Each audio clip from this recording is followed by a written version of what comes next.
नमस्कार, आप सभी का बहुत बहुत स्वागत है मेरे नए व्लॉग में। और इस व्लॉग में जैसे कि मैंने आप लोगों से प्रॉमिस किया था, लास्ट व्लॉग में मैंने आपको माँ वैष्णो देवी 4 धाम वृंदावन के अच्छे से दर्शन करवाए थे और सिर्फ एक ही दिखाना दर्शन करवाना रह गया था, वो था माता रानी की जो गुफ़ा है, वैष्णो देवी की गुफ़ा का बिल्कुल डिट्टो जो रेप्लिका है ना, जो वैष्णो देवी 4 धाम वृंदावन में बनाया है मिस्टर जैसी चौधरी जी ने, वही आप लोगों को दिखाना रह गया था। और मैं आ गई हूँ आपके पास में ये वाला व्लॉग लेके, जहाँ पे मैं आपको दर्शन करवा रही हूँ गुफा का पूरा दर्शन। जैसे आपने देखा, हमने जब एंटर किया था तो उसमें पूरा अच्छे से मेंशन्ड है और उसका द्वार पूरा इसी तरीके से है जैसे हम किसी गुफा के अंदर जा रहे हैं। गुफा के अंदर जब आते हैं तो जो फ्लोर बिल्कुल आपको ऐसा ही फीलिंग देता है जैसे कि आप गुफा के अंदर है। कोई आपको प्लेन समतल जगह नहीं मिलती है, थोड़ा सा हल्का हल्का दरदरा सा टेक्सचर है फ्लोर का। और यहाँ पे हर एक जो माँ के 9 रूप है ना, उनका दर्शन हमें करने मिलता है। मैं आपको एक एक जो है वो आपको मैं दिखाती जा रही हूँ। सबसे पहले जो हमारी वैष्णो देवी माँ है उनका दर्शन कराया गया और फिर शैलपुत्री माँ से यहाँ पे शुरू कर दिया गया दर्शन। एक एक मूर्ति मैं आपको सच में बता रही हूँ, मुझे नहीं पता कि आप कैमरा से देख के आपको कितना भाव फील हो रहा होगा, पर जब हम लोग एक एक मूर्ति को देख रहे थे ना, एक एक मूर्ति को जब हम महसूस कर रहे थे, जैसे ही मैं अब जैसे माँ ब्रह्मचारिणी के पास आ गए, मतलब जब उनका फेस हम देख रहे थे, हमें ये नहीं लग रहा था कि ये एक कोई मूर्ति है। उनका फेस, वो मूर्ति इस तरीके की बनाई गई है जैसे ऐसे लगता है कि माँ स्वयं वहाँ पे स्थापित है और वहाँ पे बैठी हुई है और अब हम उनको देख रहे हैं। अब आप यही देखिए, यहाँ पे माँ चंद्रघंटा की ये जो मूर्ति बनाई हुई है, आप खुद देख के बताइए, क्या ये आपको ऐसे नहीं लग रहा है कि स्वयं माँ यहाँ पे बैठी हुई है? मतलब ये तो मोबाइल के थ्रू आपको ऐसे मैं दिखा रही हूँ, लेकिन जब हम वहाँ पे सामने से देखते हैं माँ को, बाप रे बाप, ऐसे रोंगटे खड़े होते हैं, मतलब आंसू आने से आप रोक ही नहीं सकेंगे, इतना ज़्यादा अच्छा अनुभव होता है। और आप देखिए पूरा गुफा का आपको वातावरण दिख रहा है ना, एकदम अंधेरा, और बीच बीच में जहाँ माता रानी विराजमान है वहाँ पे आपको लाइटें दिखेंगी और एक थोड़े बहुत आपको बीच बीच में यहाँ पे लाइट्स दिखेगी, लेकिन कोई भी ऐसी तकलीफ़ नहीं होती है। बीच बीच में इस तरीके से लाइट्स दी हुई है जिससे आपको मतलब जो रास्ता है ना वो आपको दिखता जाएगा, आगे से आगे आपको ये दिखता जाएगा। और अंधेरा पूरा उसी तरीके से बनाया हुआ है जैसे एक गुफा के अंदर रहता है। और अगर आप अच्छे से देख पा रहे होगे तो बीच बीच में ऐसी जगह में ना गुफा का ऐसे बनाया हुआ है एंटायर। तो अभी ये वाइट लाइट्स तो हर जगह दी गई है, लेकिन आप ये देखिए ये ग्रीन लाइट्स भी इसे अंदर की तरफ, रेड लाइट और ग्रीन लाइट, ब्लू लाइट, ये सारी अंदर की तरफ ऐसे दिखाई गई है, जो मतलब गुफा की फीलिंग को बिल्कुल और ज़्यादा दुगना कर देती है आप जब ऐसे देखोगे तो। अब देखिए ये जैसे हम लोग ना यहाँ पे सीढ़ियाँ आ गई थी तो हम ऊपर की तरफ जाने लगे, तो एक बार को तो मुझे ऐसा लगा कि अब शायद हम लोग बाहर निकल गए हैं, लेकिन फिर मैंने ये भी ध्यान दिया कि अभी माता रानी के सारे 9 स्वरूप तो नहीं हुए हैं, कुछ ही हमने देखा है। तो जैसे ही ऊपर गया, अब यहाँ पे वो वाली मूर्ति आ गई है जो हम बाहर से ही हमें दिखती है, वैष्णो देवी माँ की। ये देखिए, मैं आपको कब से दिखा रही थी ना, मैं सोच रही थी कब पास पहुँचेंगे माता रानी के, कब पास पहुँचेंगे, एंड फाइनली हम लोग इतनी पास पहुँच गए कि हमें सामने ही दिख रही थी। हाँ, क्योंकि इतनी पास है और इतनी ऊंची जो मूर्त है ना, तो मैं उतना अच्छे से हमें व्यू नहीं मिल पाता है, वो दूर से ही मिल पाता है।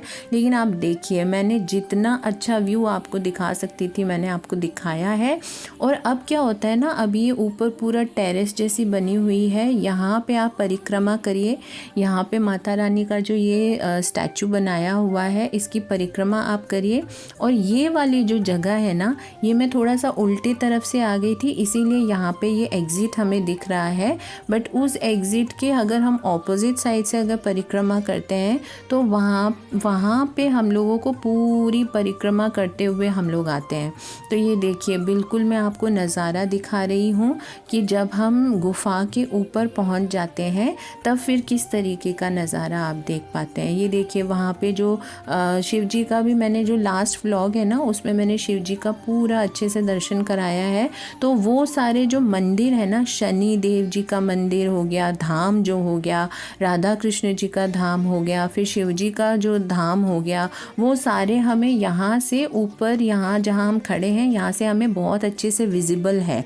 तो ये सारा देखिए हम लोग को शाम हो गई थी तभी हमें ये नज़ारा मिल पा रहा है। अगर बिल्कुल रात हो जाती तब शायद इतनी अच्छे से आपको दिख नहीं पाता कि क्या क्या नज़ारे हम यहाँ से ऊपर से देख पाते हैं। ऑब्वियसली लाइटिंग से थोड़ा बहुत दिख जाता है, बट वो जो हम जैसे ये ग्रीनरी जो हम लोग पेड़ वगैरह देख रहे हैं, ये हमें दूर दूर तक जो हमें सारा सीनरी दिख रही है वो हम नहीं देख पाते। अगर जो थोड़ा भी और अंधेरा बिल्कुल हो जाता तो वो नहीं दिख पाता।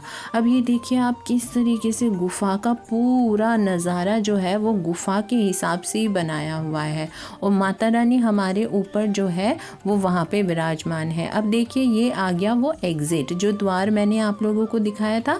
तो यहाँ पे जैसे ही हम एंटर करते तो सबसे पहले हम जो ये चरण पादुका है माता रानी की, इसको हम प्रणाम करते हैं और फिर उसके बाद में हम यहाँ से परिक्रमा शुरू करते हैं। ये परिक्रमा करने के बाद में जो एग्ज़िट द्वार बनाया हुआ है उससे हम लोग बाहर की तरफ निकलते हैं। तो मैंने सोचा कि चलिए अब यहाँ से बाहर निकल जाएंगे। तो बाहर जब नीचे की तरफ जा रहे थे तब मैंने सोचा नहीं था, लेकिन जैसे ही हम लोग नीचे पहुँचे ना, मुझे दिखाई क्या दिया कि साइड में जो माता रानी के बाकी के रूप जो हमने दर्शन नहीं किए थे पहले वाली गुफ़ा में, उन रूपों का दर्शन यहाँ पे हमें होता है। तो मतलब आप समझिए कि इसमें अगर आप आते हैं ना तो जो हम लोग जम्मू कश्मीर में, ये आप देखिए मैं आपको फ्लोर भी अच्छे से मैंने दिखाया है कि किस तरीके का है। आपको एक ऐसे फील होगा, आपको पूरी फीलिंग आती है कि आप गुफ़ा के अंदर हो, आप एक्चुअल गुफ़ा के अंदर हो। और अंधेरा और लाइट्स तो इस तरीके जैसे दिए जले होते हैं ना उस तरीके का। देखिए बेल्स वगैरह एक पूरा एक मध्यम सा ना, ये देखिए माँ का, स्कंद माता का जो रूप है उसका दर्शन यहाँ पे कराया गया है। अब मैं आपको क्या बता रही थी कि जब हम गुफ़ा में, मतलब अभी क्या है कि मैं कॉपीराइट इश्यूज़ के वजह से वो आपको यहाँ का वातावरण का जो एक्चुअल जो म्यूज़िक है, जो एक्चुअल धुन है ना, वो मैं आपको नहीं सुना पा रही हूँ। लेकिन पूरे टाइम जब आप दर्शन करते रहते हैं ना तो एक मध्यम सा माता रानी का जो भजन है ना वो चलता ही रहता है यहाँ पे। इतना अच्छा लगता है, तो आपको ऐसे फीलिंग नहीं आती, आपको ऐसे लगेगा कि आप माता रानी के वहीं पे। अब ये आप देखिए काली माँ की इतनी सुंदर प्रतिमा, बाप रे बाप, मतलब आपके रोंगटे खड़े हो जाएंगे ना। इस तरीके से इन्होंने इतनी रियल इन्होंने मतलब मूर्तियाँ बनाई है कि आपको लगेगा ही नहीं कि आप काली माँ को स्वयं स्वरूप नहीं देख रहे हैं। आपको लगेगा कि सामने काली माँ बैठी है, बस जाके चरण स्पर्श कर लीजिए, इस तरीके की फीलिंग आती है। अब यहाँ पे एक एक जो हमारे बाकी रह गए थे वो सारी मूर्तियों का दर्शन हो रहा है। और मैं आप लोगों को बताते हुए चलूँ कि मैंने ये दर्शन जो है वो मैंने और दीदी ने लास्ट में किए थे, लेकिन आप चाहे तो जब आप एंटर करते हैं तो उसी टाइम पे भी आप ये दर्शन कर सकते हैं आराम से, क्योंकि ये जैसे ही हम लोग उस हॉल में आते हैं, जो मेन जो आंगन है उसमें आते हैं, तो उसी से ये रास्ता जाता है। आप देखिए, आप बस आप दर्शन कर लीजिए, इतना सुंदर स्वरूप, आहा, मतलब शांति मिल जाए ऐसा माता रानी का रूप है, आपके आंसू निकल जाएंगे। इस तरीके का माता रानी के जो मूर्तियां हैं वो बनाई हुई है। ये सिद्धिदात्री माँ का यहाँ पे दर्शन हमने किया। अब क्या है, भैरवनाथ जी की अगर मूर्ति हम नहीं देखें, अगर हम उनका दर्शन नहीं करें, तो फिर माता रानी ने जो आशीर्वाद दिया था वो हमारा कंप्लीट नहीं होता है। जो भी हमारे इतिहास में लिखी हुई है उसमें लिखा हुआ है ये कि जब तक हम भैरवनाथ जी का दर्शन नहीं करते तब तक माता रानी ये मानती नहीं है, तब तक वैष्णो देवी ये मानती नहीं है कि उनका दर्शन सफल हुआ है। तो भैरवनाथ जी का दर्शन तो करना अनिवार्य है जब भी आप वैष्णो देवी माँ का दर्शन करते हैं। तो यहाँ पे आके हमने सारे दर्शन कर लिए एंड अब देखिए आगे जब हम निकलने वाले हैं तब बिल्कुल यहाँ पे लाइटिंग्स थी अच्छे से एंड हम बाहर निकल रहे हैं। ये इस तरफ जो है इस तरफ से ही हमें रेलिंग से दिखाई देने लग गया था बाहर का वातावरण एंड फाइनली हम गुफा से बाहर निकल गए। गुफा से बाहर आके मैंने आपको ये अच्छे से दर्शन करवाए हैं।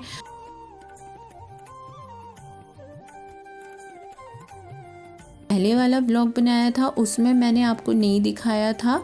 ये वाला वातावरण दिखाने के बाद में मैंने यहाँ के म्यूज़ियम में भी मैं गई थी और उस म्यूज़ियम में क्या है कि इन्होंने बहुत अच्छे से हर एक जो इन्होंने बड़ा बड़ा स्कल्पचर्स बनाए हैं ना उनका एक तो इन्होंने रेप्लिका जो है वो वहाँ पे दिखा रखा है। ये तो जब हम एग्ज़िट करते हैं ना तो उस समय ये जो है वॉल आर्ट इन्होंने बनाई हुई है। इसमें भी काफ़ी सारे आपको झांकियाँ दिख जाती है कृष्ण जी राधा जी की। और जो इसके बाद में मैं आपको म्यूज़ियम का जो नज़ारा दिखाऊंगी उसमें क्या है कि हर एक स्कल्पचर का छोटा रेप्लिका उन्होंने वहाँ पे बिठा के दिखाया हुआ है। और पूरा जो चार धाम वृंदावन जो ये पूरा 12 एकड़ की जो जगह है ना इसमें कहाँ कहाँ कैसे मंदिर बना हुआ है, कहाँ कहाँ क्या है, ताकि एक पूरा मैप जो है ना वो 3D व्यू इन्होंने दिखाया हुआ है।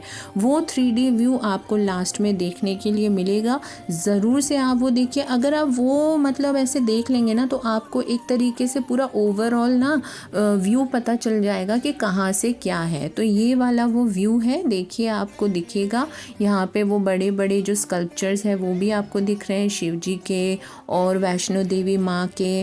तो ये इस तरीके से इन्होंने अच्छे से बनाया हुआ है। तो मैं यही आशा करती हूँ कि आप लोगों को ये व्लॉग बहुत पसंद आया होगा और अगर पसंद आया है तो ज़रूर से मेरे वीडियो को एक लाइक कर दीजिए, मेरे चैनल को सब्सक्राइब कर दीजिए, अपने प्रियजनों के साथ शेयर करिए, उन्हें भी चार धाम वृंदावन का दर्शन करवाइए, वैष्णो देवी माँ का दर्शन करवाइए। और हम मिलेंगे नेक्स्ट व्लॉग में और इसी तरीके से हम नए नए जगह घूमते रहेंगे। तो ज़रूर से सब्सक्राइब कर लीजिए। Thank you so much for watching this video. Comment section में जय माता रानी, जय वैष्णो देवी, राधे राधे लिखना कभी मत भूलिएगा, ज़रूर से लिखते हुए जाइए। आप सभी को मेरा बहुत बहुत प्रेम और आप लोगों से जल्द ही मुलाकात होती है नेक्स्ट व्लॉग में। Radhe Radhe Radhe Krishna, bye bye.